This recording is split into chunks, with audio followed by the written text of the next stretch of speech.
Kita butuh. Nah, makanya tadi saya katakan, kenapa subhanallah, alhamdulillah, Allah Akbar. Karena penyadaran, sadar dulu kita bahwa kita ini betul-betul ingin kembali ke Allah. Bukan persoalan dapat pahala, bukan persoalan surga, bukan. Ya. Sering saya katakan, kalau pahala itu otomatis. Tidak diminta, pasti dikasih. Karena sudah janji Allah. Wa may ya'mal mithqala dzarratin khairan yarah wa may ya'mal mithqala dzarratin syarran yarah. Ya sudah, asal berbuat pasti dapat. Makanya dosa dan pahala itu adalah sebab akibat.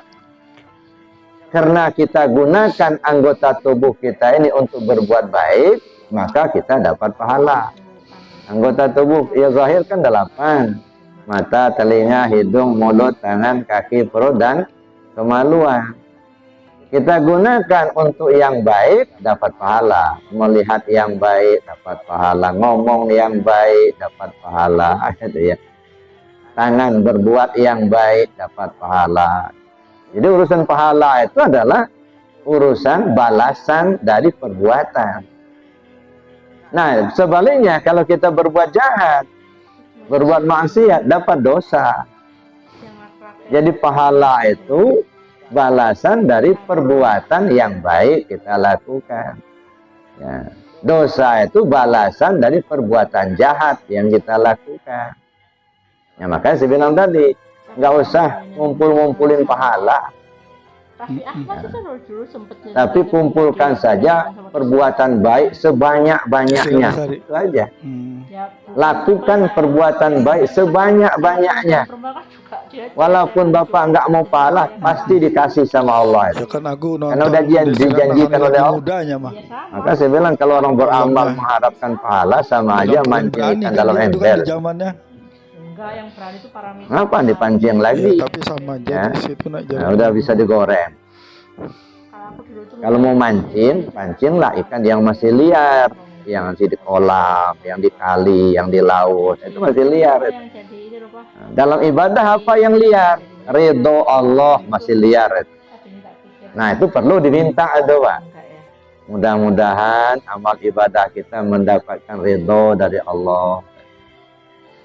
Mudah-mudahan apa yang kita pelajari mendapatkan ridho Allah. Nah, itu penting. Kenapa? Karena nggak semua amal kita langsung mendapat ridho, belum tentu, Pak. Ya, tunggang-tunggi lah kita ibadah semalam suntuk. Apa sudah ada jaminan dapat ridho Allah? Belum tentu. Sangat boleh jadi kita bersedekah yang sedikit, justru itu yang diridhoi Allah. Nah, itu makanya masih liar. Artinya nggak ada jaminan setiap amal kita langsung diridhoi Allah, belum tentu. Ya, akan ada ceritanya. Ada seorang abid. Ya, ini rajin betul ibadahnya. Saking rajinnya ibadah, Pak, sejadahnya batu. Bukan kain lagi, batu sejadahnya. Selalu digunakan untuk ibadah. Sampai-sampai batu itu cekung, Pak. Yang tentang dahinya sudah cekung, tentang lututnya sudah cekung, batu itu. Ya, karena digunakan untuk ibadah, sholat. Nah, kita nggak bisa membayang ya berapa rakaat sholatnya. Udah cekung batunya karena digunakan untuk ibadah. Giliran mau mati, datanglah Israel. Orangnya tanya, Israel, kamu datang ke saya untuk menjemput saya apa untuk silaturahim? Saya diperintahkan Allah untuk menjemput kamu. Kata orang ini, Israel, sebelum kau mencabut nyawa saya, coba tanyakan dulu kepada Allah, kalau saya mati di surga tingkat berapa tempat saya? Nah, udah yakin betul mau masuk surga. Langsung dijawab oleh Allah, kalau kamu sudah mati, tempat kamu neraka tingkat 7. Protes orang aneh. Ya Allah, kenapa tempat saya neraka tingkat 7, sedangkan saya rajin ibadah?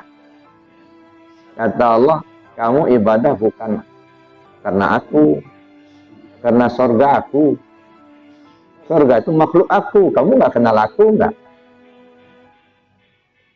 Jadi bukan menuju aku, bukan. Tapi menuju surga. Surga itu makhluk. Pemberianku. Nah ini makanya saya bilang tadi. Ya, mesti kita tanamkan di hati kita ini. Ilahi anta maksudi. Ya Allah, kau yang kutuju. Nggak nuju-nuju yang lain, nggak. Udah belajar zikir, udah rajin ibadah kita. Rahmat Allah bercucuran, alhamdulillah. Rajin zikir, rajin ibadah, tapi malah usaha bangkrut. Umpama jabatan non-job, itu bukan tujuan, itu hanya sekedar pemandangan di perjalanan menuju Allah. Mau ada rahmat syukur, kalaupun diuji pun kita sabar. Ya, bukan itu tujuan. Tujuannya untuk kembali kepada Allah. Ilahi anta maksudi. Ya Allah, kau yang kutuju. Makanya sering saya katakan, ilahi anta maksudi waridho kamatlubi. Ini rel dalam beribadah. Ibarat kereta api, kalau lepas dari relnya tegulin, Pak. Ilahi anta maksudi waridho kamatlubi. Ya Allah, kau yang kutuju, ridhomu yang kuharapkan. Ya udah itu aja. Mau dikasih seperti apa terserah, asal Allah ridho, gitu.